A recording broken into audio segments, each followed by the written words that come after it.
সে নেয়ামতের শুকর করলে আল্লাহ বৃদ্ধি করে দেন। কি বৃদ্ধি করে দিবেন?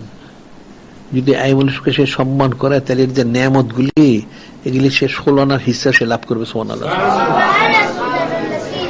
আর যখন সেটা করবে না, তখন তাহলে তো কঠিন অবস্থা, তাহলে সে তো দেখা যায় রহমত থেকে বঞ্চিত হয়ে যায়। নাউযুবিল্লাহ। এটা কিন্তু ফিকির করতে হবে, এটা মনে রাখবা। এখন দুনিয়া কিন্তু চলবে, দুনিয়া বন্ধ থাকবে না। দুনিয়া কখনোই বন্ধ, দুনিয়া তার গতিতে চলছে।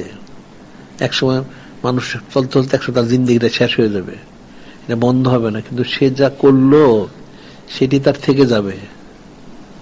সে কতটুকু কদর করলো, কতটুকু সম্মান করলো, তার সাধ্য সামর্থ্য অনুযায়ী এগুলো করতে হবে। কাউকে তার সাধ্যের বাইরে করতে বলা হয় না। আল্লাহ কাউকে সাধ্যের বাইরে কোনো দায়িত্ব দেন না, সাধ্য অনুযায়ী করতে হবে। এর কিন্তু অনেক সূক্ষ্ম বিষয়। যারা কদর করে তারা ফায়দা লাভ করে। আল্লাহ বলছেন কোরআন শরীফে, ইয়া আইয়ুহাল্লাযীনা আমানু লা তুহিল্লু শাআইরাল্লাহ। আল্লাহ পাক ওনার নির্দেশনগুলি তোমরা ইহানত করো না। নাউযুবিল্লাহ। নিদর্শন কি? নিদর্শন মরগুলি কি? আল্লাহ কিন্তু নিজে বলে দিচ্ছেন, ইয়া আইয়ুহাল্লাযীনা আমানু লা তুহিল্লু শাআইরাল ওয়ালা শাহরাল হারাম ওয়ালাল হাদিয়া ওয়াল কলায়েদ ওয়ালা আমিনাল বাইতুল হারাম। আল্লাহ বলছেন নিদর্শন কি? শাহরুল হারাম, হারাম মাসগুলি, অর্থাৎ 4টা মাস হারাম মাস। জানো 4টা মাস হারাম মাস? কোন 4টা? হ্যাঁ, জানো না? কেন জানো না? এর প্রতিদিন আলোচনা হয় প্রায়। হ্যাঁ, কি জানো না কেন? জিলকদ শরীফ, জিলহজ শরীফ, মুহররম হারাম শরীফ, রজবুল হারাম। এটা হারাম মাস, রজবুল হারাম শরীফ। ওয়ালা শাহরুল হারাম ওয়ালাল হাদি ওয়ালাল কলায়েদ, হারাম শরীফ মাসগুলি। হাদি এবং কালায়েদ বলে। হাদি অর্থ হলো হজ করতে যখন যায় মানুষ যেগুলি কোরবানির পশুগুলি নিয়ে যায়। কলায়েদ অর্থ হলো যেগুলি চিহ্নিত, অর্থাৎ মানতের পশুগুলি। আমিন আল বাইতুল হারাম ইবতাগু ফাদলাম মির রাব্বিহিম ওয়া রিদওয়ানা। আমিন অর্থাৎ যারা হাজী সাহেব যারা যায়, এদেরকে আল্লাহ বলছেন নিদর্শন মোবারক। কারা? যারা আল্লাহ পাক ওনার হাবিব মাহবুব নূরে মুজাসসাম হাবিবুল্লাহ হুজুর পাক সাল্লাল্লাহু আলাইহি ওয়াসাল্লাম ওনাদের রাজামন্দি সন্তুষ্ট হাসিলের উদ্দেশ্যে যারা যায়, তারাও নিদর্শন মোবারক। এদেরকে তোমরা ইহানত করো না, আল্লাহ নিষেধ করছেন। সম্মান করো, এদেরকে সম্মান করতে হবে। তা আল্লাহ নিজে তো বলে দিলেন, দ্বীন ইসলামের যে শেয়ার, নিদর্শন, এগুলি আল্লাহ বলছেন সম্মান করো তোমরা।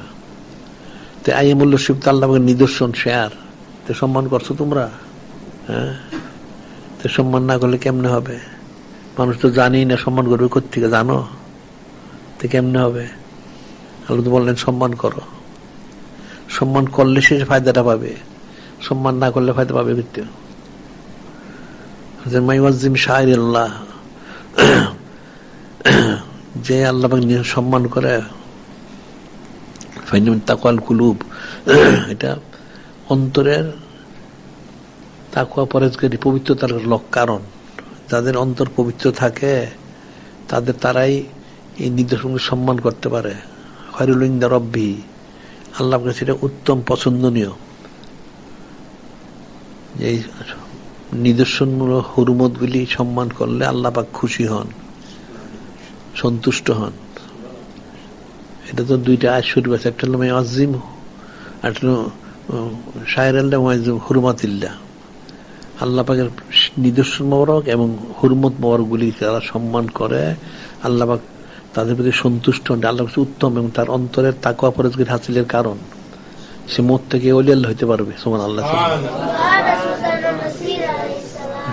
তাকওয়াল কুলুব, কলবের তাকওয়ার কারণ, অর্থাৎ সেইটার মাধ্যম দিয়ে তাকওয়া হাসিল করে সে ওলি আল্লাহ হইতে পারবে। সুবহানাল্লাহ। ফাওয়া খায়রুল ইনদা রাব্বি, ফাওয়া খায়রুল ইনদা রাব্বি, এটা আল্লাহ পাকের কাছে অত্যন্ত পছন্দনীয় উত্তম একটা আমল। সুবহানাল্লাহ। কাজে আল্লাহ বলছেন যে আমার নিদর্শন গুলি, আমার শেয়ার মোবারকগুলি তোমার সম্মান করো। তো এই যে আইমুল্লাহ শরীফ দিছে, এটা তো আল্লাহ পাকের নিদর্শন বা শেয়ার ওনার অন্তর্ভুক্ত, তাই এটা সম্মান করতে হবে। তো মানুষ তো সম্মান করে না, তো কেমনে হবে? বিষয়গুলি তো অনেক সূক্ষ্ম বিষয়। এখন মসুর যেগুলি আছে সেগুলি মানুষ জানে, যেমন আশুরা শরীফ অথবা শবে বরাত, শবে কদর বা এই ধরনের যা আছে কিছু একটা হয়তো সীমিত। তারপরে কিছু কিছু লোক হয়তো আখেরি 4 সোমবার শরীফ সম্বন্ধে জানে, আবার কতগুলি ফাসেক আছে যেগুলি আখেরি 4 সোমবার শরীফের বিরুদ্ধে ফতোয়া দেয়, নাউজুবিল্লাহ। কিন্তু অনেকগুলি তো মানুষ জানে না। এখন যেমন সবচেয়ে বড় হলো 12 শরীফ। 12 শরীফের সম্মান কতজন করে? রসম রেওয়াজ করে, নাউজুবিল্লাহ। এই জিনিসগুলি তো প্রত্যেকটা আমাদের টাইমুল শরীফে, আমাদের রেসাল শরীফ বের হইছে, এটা সংগ্রহ করছো তোমরা কেউ? সংগ্রহ করো না, কিন্তু খুব অনেক, এটার হাদিয়া অনেক বেশি না, এটা হাদিয়া তো অল্প, একদম ছোট্ট একটা রেসালা শরীফ, কত 20-30 টাকা হইতে পারে না। এটা সংগ্রহ করা উচিত, করে এটা পড়া উচিত, দেখা উচিত কোন দিন আমিমুল শরীফ আছে, দেখে দেখে সেই দিনটাকে কদর করা উচিত। কদর করবো কিভাবে বলো দেখি, কিভাবে কদর করতে হয়? হ্যাঁ, কিভাবে কদর করতে হয়? এখানে মাহফিল হইলে মাহফিলটা শুনতে হবে, শুনবে, তারপর ওই যে রাসাল সবগুলো সেগুলো পড়বে, ওনাদের মহব্বতটা হাসিলের চেষ্টা করবে, তাহলে ওনাদের আইমুল শরীফটাকে গুরুত্ব। শবে বরাত, শবে কদর দেখুন আমরা এখানে মাহফিল ইন্তজাম করা হয়, তো এখন সেইভাবে কিছু হয়তো নামাজ কালাম পড়া যেতে পারে, কিছু কালামুল শরীফ তেলাওয়াত করা যেতে পারে, জিকির আজকার করা যেতে পারে, মাহফিলটা পুরো শুনলা, এরপরে কিছু আমল করলা এই সম্মানার্থে, তাইলে তাজিম তাকরিম করা হইলো। ইলিম, ওনাদের সম্বন্ধে ইলিম চর্চা করলা, রাসাল শরীফ সেগুলি পাঠ করলে, তাইলে কদর করা হইলো।